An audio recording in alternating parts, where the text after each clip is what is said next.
Home Health Agency, providing quality skilled nursing and restorative therapy services to patients in their homes. They're polite. I mean, they just take the time for you.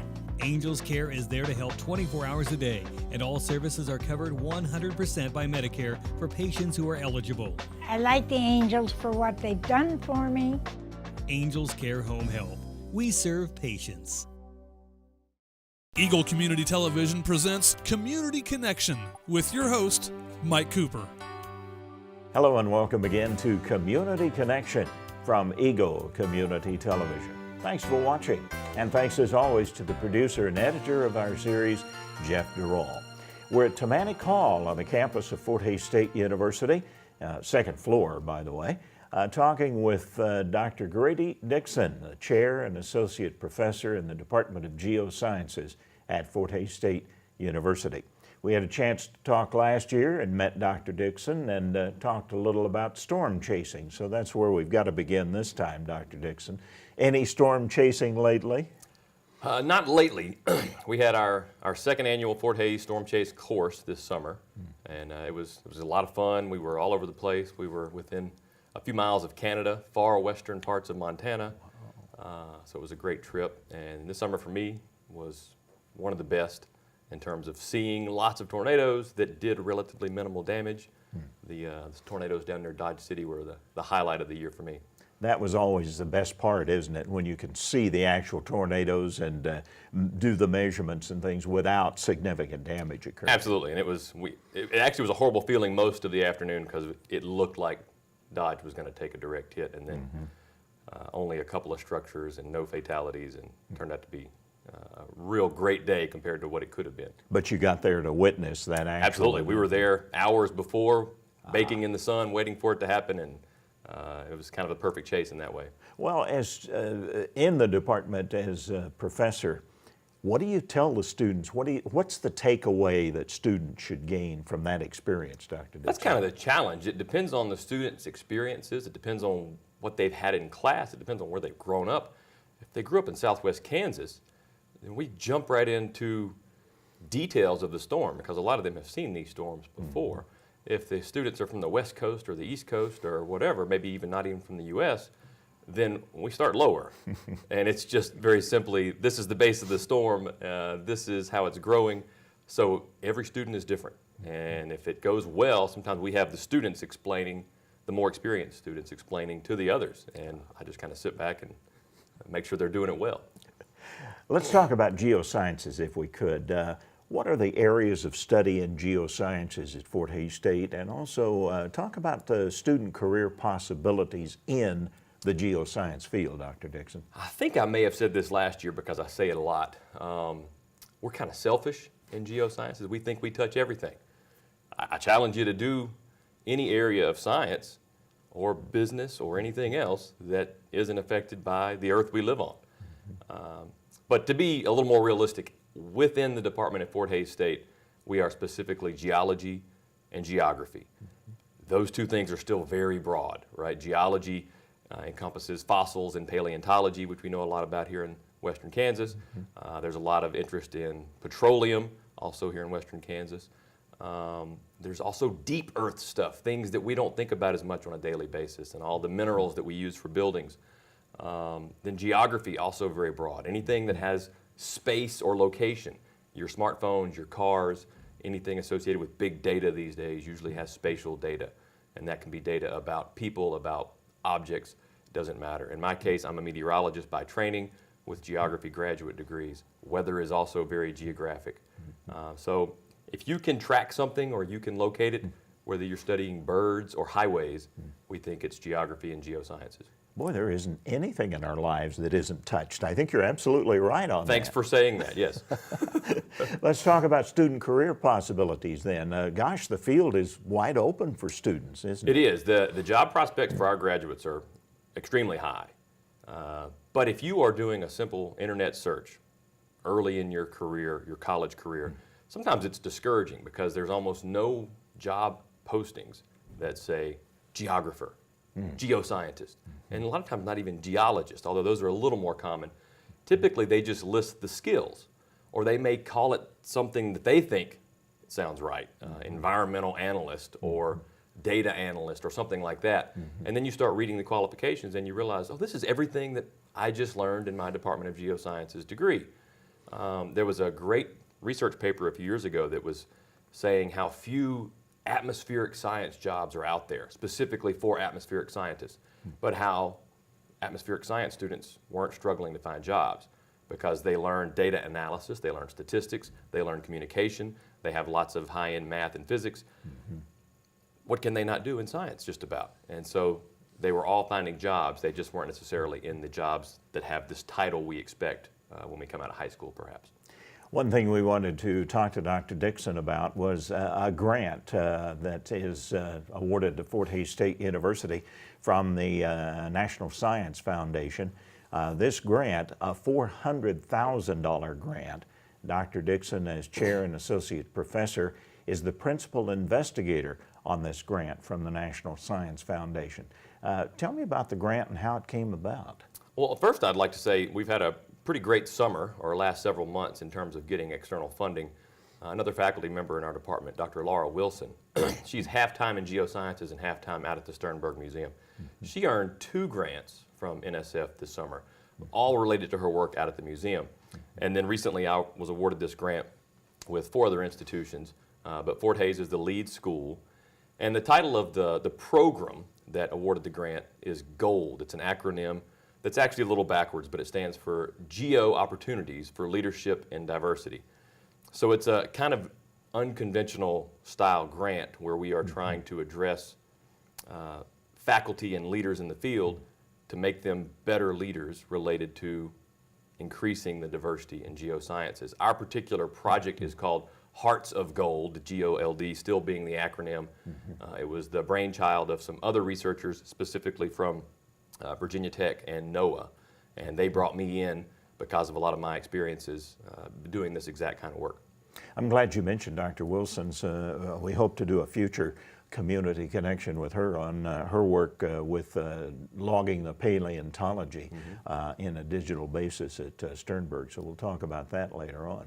You mentioned that geosciences is perhaps the least divert STEM field, STEM being science, technology, and math, when it comes to including underrepresented groups such as women, people of color, and people with disabilities. What's going on here? We wish we knew exactly. Obviously, it would be easier to address. But you look at the history of science, like a lot of things, it's been dominated by white men. No surprise there, and things change with time. But some sciences, biology is a great example. They've done a really good job of bringing in more females and helping them succeed. And so in a lot of ways, and especially at the undergraduate level, the male student is the minority now. That hasn't happened in geosciences. And we're not exactly sure why. The disability problem is something that makes sense. And it's because geoscientists tend to love field work. They tend to bond over physically demanding work in the field, in the mountains, weeks at sea, storm chasing perhaps. If you have certain physical disabilities, those are not an option. And so we think maybe that's related to why some other groups are less interested. And it's not always directly applied to a particular sex or race, but it's your background. If you grew up in the inner city, why would you care about hiking around a mountain? If you grew up really poor, you would never have a frame of reference for spending time on the sea.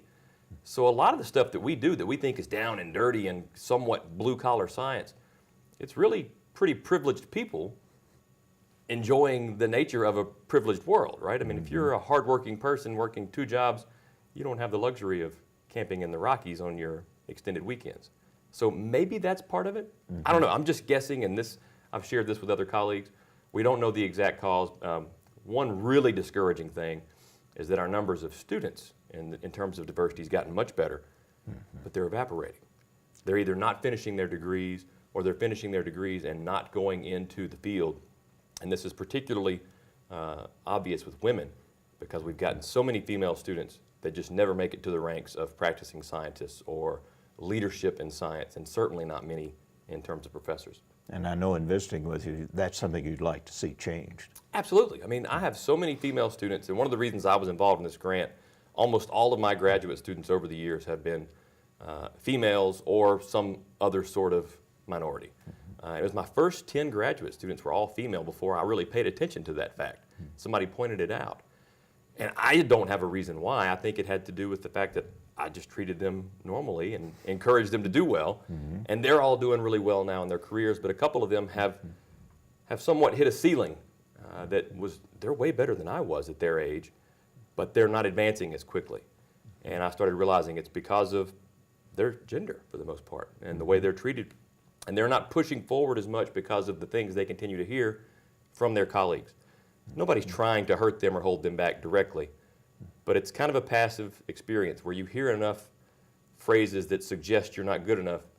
They're taking it as a hint, whether it's meant that way or not, and so they're taking their foot off the accelerator, so to speak, in their careers. And so it's not sinister. I don't think people are actively trying to prevent women from doing things. But it's a real effect, no doubt about it. Statistics don't lie about it. Well, and I think Jeff and I could both attest to this, that in the math area, for example, women really didn't go into math very much because there was this stereotype that, well, women just didn't do math. You know, that was the stereotype for years, it seemed like, maybe decades. Sure, and you hear a lot anecdotally and sometimes scientifically about female students being equivalent to males through some certain level, junior high or so. And then it becomes a stigma for females to be excelling in math. And so we're seeing a lot of that throughout our disciplines, and it becomes more acute when you have fewer of them. When there's only one woman in the department and she constantly hears from her male colleagues certain things that suggest maybe she's not ready to move up, then maybe she starts thinking that herself. So what's the ultimate goal of the GOAL project? Well, most diversity projects, especially those from NSF, have focused on the younger generation. The idea has, to a detriment, I think, been, well, forget about the old folks. They're going to do what they're going to do. Can't teach an old dog new tricks, or whatever the philosophy was. We wanted to focus on students that had never considered hiking in the mountains and carrying a rock hammer or whatever. Well, that hasn't worked. Like I said, they've evaporated. And so now the thought was, there are some really great scientists around the country that have been good for diversity, that have helped bring up students, that have treated them equally, but they're geoscientists. They're not communicators about diversity. They don't see themselves as being experts in diversity. And so if they're a humble scientist, they're not going to be outspoken about that. Our goal is to identify these people that are already doing a great job, that have a pedigree of a lot of female or minority undergraduates or mentees or whatever, protégés, and try to get them to be more outspoken. So when we hear something, let's say we're in a boardroom, we're talking about hiring a new faculty member or promoting a new faculty member. And there are these phrases that come out sometimes that maybe belittle or diminish the accomplishments of some of these underprivileged groups. We should stop the conversation. We should say, wait a second, be more explicit. Did you mean what you said? Or was that just some sort of off-the-cuff remark? Let's not use these types of phrases to hold back this person who is going to make us all better. I mean, a good colleague is someone that makes your job easier, right? Dr. Wilson's a great example. She's making my job easier today because I'm able to talk about how great she is. If I was having to explain all of her shortcomings, my job would be harder. We want people that are doing great things, no matter what they look like or what their background is. We just want great scientists, and they're going to make all of our jobs and all of our lives better. And we don't want to, even subconsciously, try to discourage them from doing that. So that's the top-down approach that it is. So our final output is interacting with these giants in the field if we can, some of the most influential, so that when they do start speaking, people will listen to them. And it's just that, it's that simple. If we see, that's the leadership part of GOLD, is if we see the big leaders in the field saying things, the rest of us are going to snap in line. What about time frame, end time frame on this? The full project is 3 years, but it's considered a pilot by NSF. And so their thought is that if this seems to be going well, they may roll out similar projects, perhaps for Fort Hays or other schools to compete for.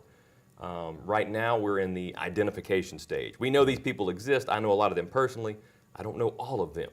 And so we're trying to ask students or newer faculty, hey, who got you here? Who are the people that are doing this well? And once they've been nominated, we're going to have some training this summer. We're going to try to find a great location that they're willing to come spend a few days and get them together, talk about how they've been successful, how they can be more successful in their departments and in their disciplines. And it'll be from all disciplines within geosciences, so atmosphere, geology, oceanography, whatever. And then we're going to have them stay in touch with each other, kind of a support group, a networking group, so they can share ideas and continue pushing each other along. And we'll do that this coming summer, 2017, do it again in 2018. And we're going to have some external people, some social scientists, which most geoscientists are not that great at, and we acknowledge that. They're going to come in and assess the changes. They're going to communicate and survey with the professors that we're training and see how their career, how their interactions change over time, and that will ultimately be the science component of this project. Looking forward to an update and a follow-up on that, Dr. Absolutely. Dixon. We will be working with dozens of leading scientists from across the country, and they will all know that this opportunity is being facilitated by Forte State University. Dr. Grady Dixon, Chair and Associate Professor in the Department of Geosciences, for the $400,000 grant from the National Science Foundation, our community connection.